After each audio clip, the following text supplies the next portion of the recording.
Hey, Coach, can you hear us okay? I sure can. We're ready. Grab my paper here real quick.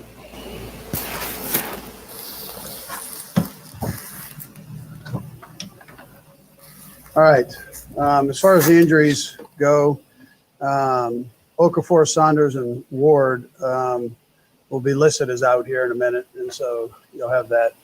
Other than that, our guys have they've had a good week of practice, and I know they look forward to the challenge of playing a good Chargers team. It's always, a heck of a game. So we'll get ourselves ready to go out to Los Angeles and play them tomorrow. So we'll travel tomorrow, that is. All right, time's yours. Let's go first to Matt McMullen. Go ahead, Matt. Hey, Coach. Kind of a ridiculous question for you, but today is National Cheeseburger Day. Any plans to celebrate? Listen, I hope everybody enjoys it. And Darren, you could put an extra slice of cheese on yours, man. Put a smile on your face. Let's go next to Darren. Go ahead, Darren. Coach, I don't even know where to go with that one, but I will do that just for you today. Just curious, because I'll let Serena ask the hard question on this one, but you all are going to be christening the SoFi Stadium with the Chargers, and of course later on in the season with the Raiders at Allegiant Stadium.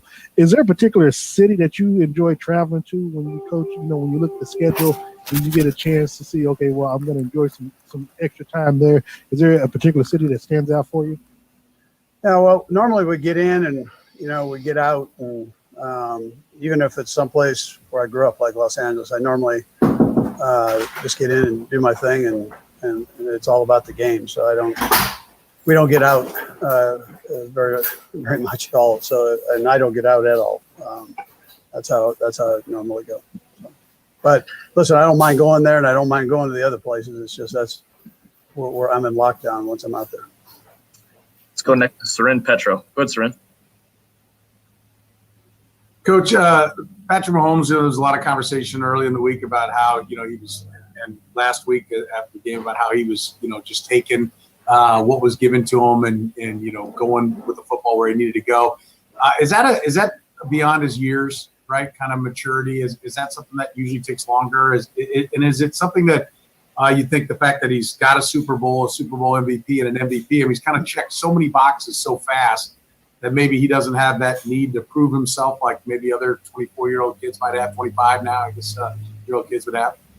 Yeah, so listen, he works so hard at the game and he's always trying to improve. And I know he's put time into that, just seeing the defenses even better than he saw them before. And quarterback's job's never done, so you can always work at it. It's a little bit like being a farmer, man. There's always work to do, and that's the way it'll be till he retires. So you can always better your game, and so I think just knowing the defenses as well as he does now becomes an important thing for him. It'll be no more important than Sunday because there's a top 5 defense in the National Football League, and they do a great job with their scheme.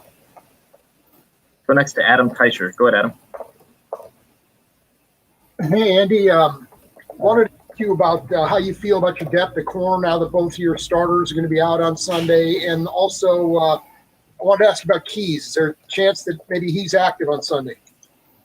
Well, we'll see how all that works as far as the activations. I'll get with Brett here later today. We'll talk through all that. But our young guys have an opportunity to play, and that's I think it's a great thing. They just need to do just that and just step up and enjoy that opportunity that they have to be in there and then execute and play good physical football. Like we have 2 more. Let's go Nate and then Steve to close it out. Go ahead, Nate. Andy, I just wanted to ask you, since it became official earlier this week about Arrowhead becoming a polling place for November's election, just what does it mean for you that the organization was able to get this done? And what would your message be for Chiefs fans or just people in Jackson County who may have a better chance of getting through the voting process smoother or easier because you guys will have more polling stations than the average place would? Yeah, no, I think it's a great thing. Plus, you get to see Arrowhead, right? So on top of all that, and I'd expect people to come out and take advantage of that. So I think that when you look at the big picture of this, it's been a great job by our players. Having something that they wanted to put their time and energy into, and I think that's important. I think doing is important, and so you're seeing that, and then the organization, Clark Hunt, Mark Donovan, supporting them in a full-fledged way. So they're all in with it, and that's the beauty of this whole thing when you look at it. And then it's not only good for the guys that are here, but it's good for the community. And most of all, that's the most important thing are the people. So having an opportunity, and this is an opportunity to vote, which ends up being an important thing here for. Let's go last to Steve Walls. Go ahead, Steve. Hey, Andy. Sammy talked earlier this week about the importance of the guys having fun and actually liking each other. I'm wondering from you, with the years that you've spent coaching and the other teams that you've been around, has there been a team that's been had more fun than these guys, and how important is that for your success to going forward? Yeah, well, listen, I was blessed, excuse me, with Donovan McNabb for 12 years, and nobody had more fun than Donovan. So, but this crew here, they're beautiful that way. Collectively, they have a great time, and they roll. So, I mean, they enjoy being around. I think Sammy probably said it the best. They enjoy being around each other, and from a coach's standpoint, that's a great thing, especially a head coach. You know, you want that continuity within the locker room, and guys trusting and believing in each other, and these guys do that. So they've got that, and not always an easy thing to get. And I would tell you firsthand, so I don't slight anybody that I've had a chance to coach here. I mean, I've been blessed to have players that love playing the game, and whether it's here or Philadelphia, and I've been very fortunate that way. Coach, we really appreciate your time today. Thanks for joining us. Thank you, guys. Appreciate it.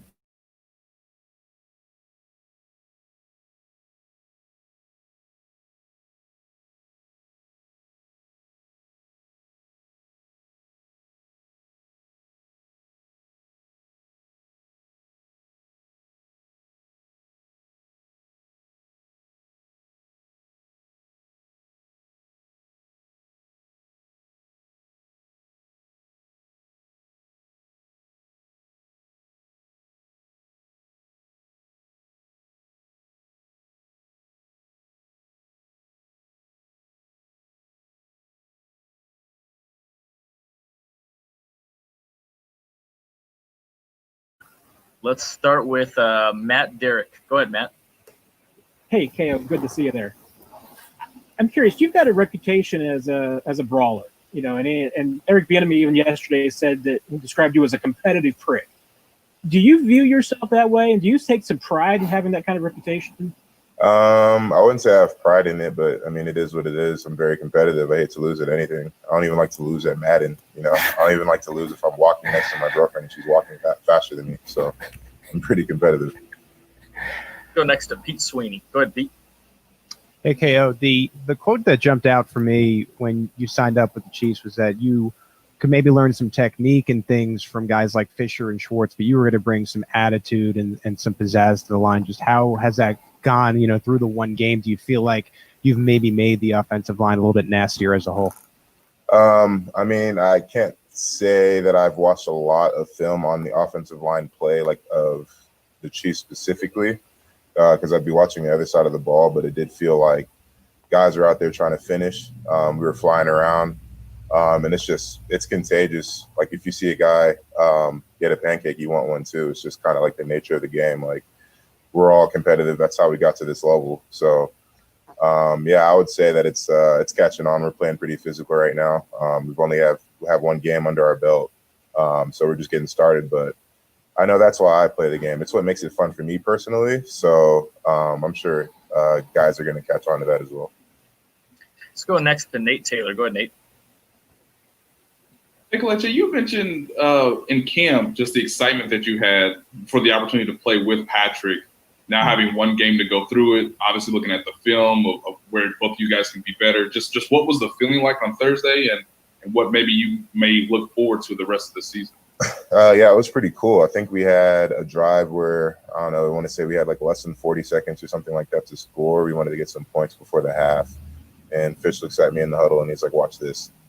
And we were like pretty far back down there too. And we just drove it down the field, and the way he like managed the game, it was just like, I don't want to say effortless because we all know how hard he probably, works off the field and studies, but it was pretty smooth. The operation was pretty smooth. We got up to the line smooth, cadence was smooth. Like it just clicked and it gelled and it was fast. And before you know it, we scored right before the half. So that was like the first thing I've seen. It's only been one game, but I'm pretty excited having to see that, like how fast he's capable of scoring. That was pretty cool to see. Let's go next to Adam Teicher. Go ahead, Adam. Hey, Kelechi, just wanted to ask you, when the last time you felt this good in a game physically as you did the other night against Houston? And do you feel like this game was the true you? The Chiefs got a good look right off the bat in who you are as a player? I mean, I personally didn't feel like I took any steps back ever in my career. I've been pretty consistent. I'm the same guy. I play with the same energy. I play with the same attitude and intensity. But yeah, I felt pretty good. For week one. It was exciting to be back out there. I hadn't been out there since October, so I was a little backed up. So, yeah, it was just fun to hit somebody else wearing, different colors. I was getting tired of hitting Chris every day. That was just annoying. You can't fight your teammates, and that's what happens when two dudes like us go head-to-head. So it was just fun. It was a great relief to get out there and just do my thing. And I'm just excited to be playing football again with a great organization. And I'm excited to win a lot of football games. So I'm happy to be here, man. Let's go next to Karen Kornacki. Go ahead, Karen. Hi, Kale. I want to ask you a little bit about the Chargers defense. I know you faced the Texans, and they're tough with J.J. Watt, but now you got Joey Bosa, and Andy was just talking about them being one of the top 5 defenses in the league. What do you see when you see them, and how exciting is it to play? Does that raise your level? Yeah, it's really exciting to play with a guy like Melvin Ingram and a guy like Joey Bosa. I think those are 2 really good football players. I've seen them over the years with when I was with the Raiders playing against them. So I've seen what they can do, the way that they can create pressure with 4-man front and allow guys to just kind of cover. Not a lot of teams can do that in the NFL. I definitely respect their game and respect their talent. Yeah, I guess you could say we are going to raise the bar in our protection and make sure we always have eyes on those 2 guys in particular. If we can get a guy that's free up and they're only rushing 4, you better believe that we're going to be there for our tackles. So respect their game, but we think we have good players too, and it's going to be a fun matchup. Like we've got 3 hands up. Let's go Harold, Soren, and then Matt. Go ahead, Harold. Hey, KO. I mean, it's apt initials you have, KO, and when you look at some of the film, you had a lot of wow moments out there. Did you kind of impress some of your other teammates because they didn't know what to expect from you being the first game under the lights with them as a unit? And also, how honored are you to be on the name with the competitive prick with Patrick Mahomes? Because there's only 2 guys, and you're one of them. How honored are you? Yeah, I'm especially if that's true. If there's only 2 of us, I'm definitely honored by that. EB's a hardcore guy, and he takes his football seriously, so that's definitely an honor. In terms of, what was your other question? I'm sorry. Just how, and you impressed your teammates. You had a lot of good pancakes out there. You really impressed them, had a few wow moments. I think that guys kind of know around the league, offensive line-wise, my style of play and the way that I play. So, like, coming in, I know Wiley made a comment to me that he loves that. He loves my attitude and the way that I play, and he likes to play similarly.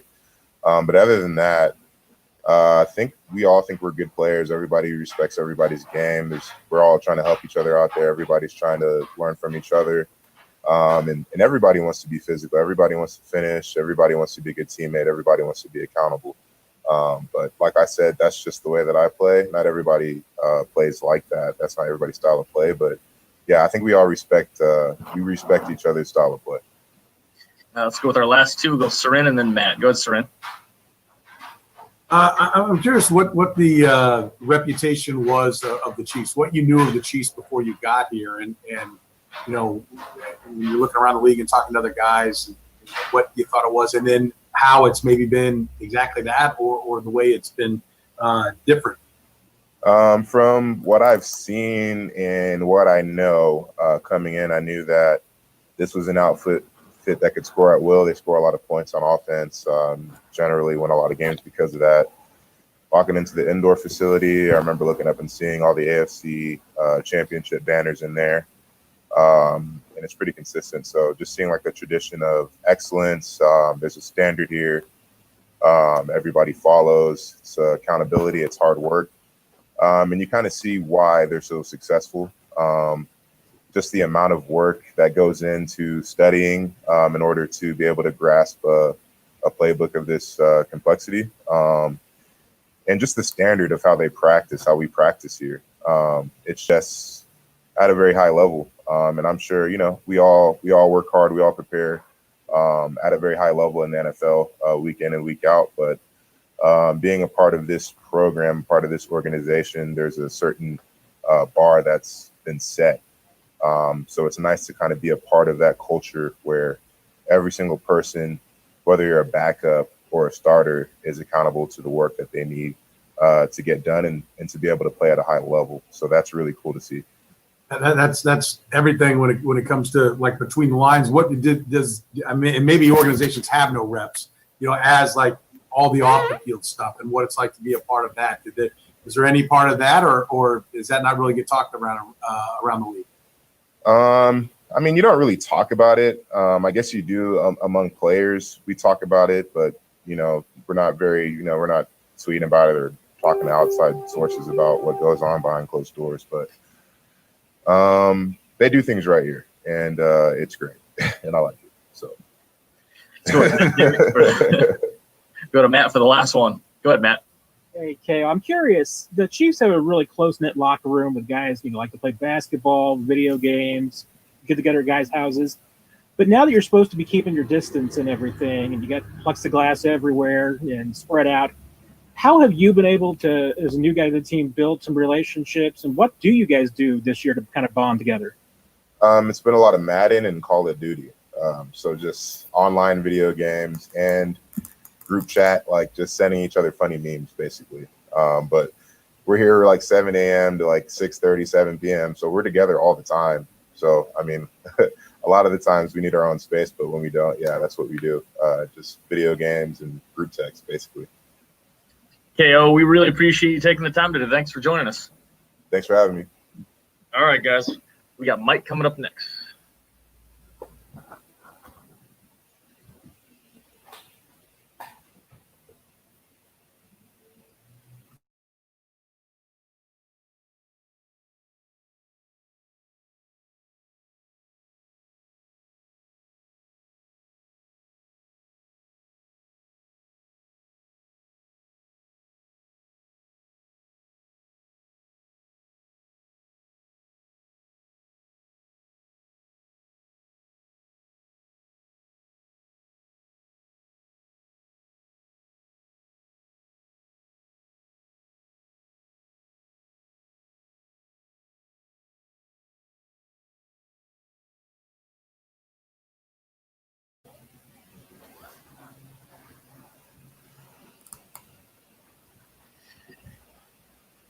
Hey, Mike, can you hear us okay?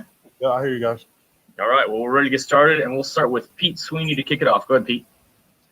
Mike, one thing that jumped out when you were drafted was just how excited Brendan Daly was to have you on the roster. And I'm curious how far you think your game has come in the short amount of time that you've been able to work with them, and maybe some examples of that. Yeah, Coach Day is a great coach. He's been through this process with me since day one, you know, whether it's teaching through the video format or doing on the field work, his teaching is always A1. And I've been able to adapt to his, you know, techniques and how he wants things did. And I think he's a great coach, and he's an even better individual off the field. So I got a lot of love, a lot of respect for him already, and I only been out here for like, about a month or so. Let's go next to Herbie. Go ahead, Herbie. Hey, Mike, two questions here for you. When did you know, first off, last week, that you would be active for the season opener, and what, you know, how did you prepare yourself for that debut? And then lastly, big Michigan presence there on the defensive line, Taco Charlton, and then obviously Frank Clark. How much are you picking their brains as you go into your rookie year? Well, for the first question, all I really did was just practice every day, come ready to practice every single day, you know, do what I was supposed to do, and, you know, prepare the way I should have, you know.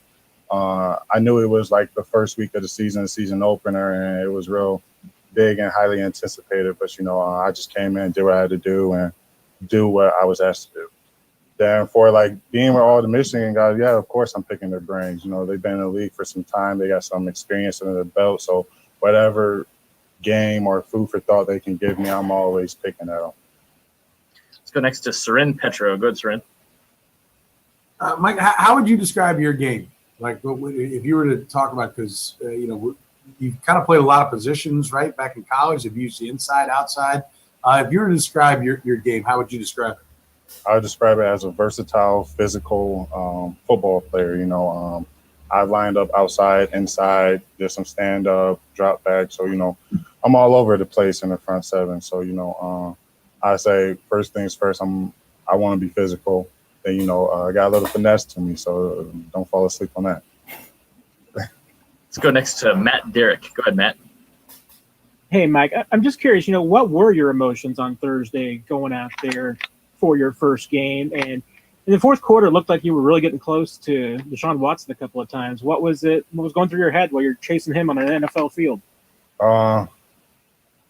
I was locked in, I wasn't too nervous or, too worried about what my responsibility was. I knew how I prepared. I knew how serious this was. And I knew that this was a platform where, the margin for error is really slim. So, I wanted to be out there, do what I had to do. And, when my number was called, I wanted to give coach and my teammates everything I had on the field. Looks like we've got one more hand up. Let's go to Matt McMullen to finish us off. Go ahead, Matt. Hey, Mike. So when you were first drafted, what you talked about was when you transferred from Central Michigan to Michigan, it helped. You wanted to feel like what the bigger step was. It would help your progression and get to the NFL. Did you feel like that helped you when you were out in the field on Thursday night? You feel like that jump helped you with the speed of the game at all? Absolutely, and I think one of the biggest part it helped me with was like adapting to the new environment. Being able to adapt when flying bullets are, flying at you. And I think that one leap, was able to give me a little bit of boost, kind of know what to expect being in a new environment with new players and being with a new scheme. All that kind of made me feel comfortable. So when I took this step to the NFL, I was able to, to take the proper precaution to do what I had to do. Mike, we really appreciate your time today. Thanks for joining us. Thanks for having me, guys. Take it easy. All right, guys, that is it for today. Give me 1 second. I'll come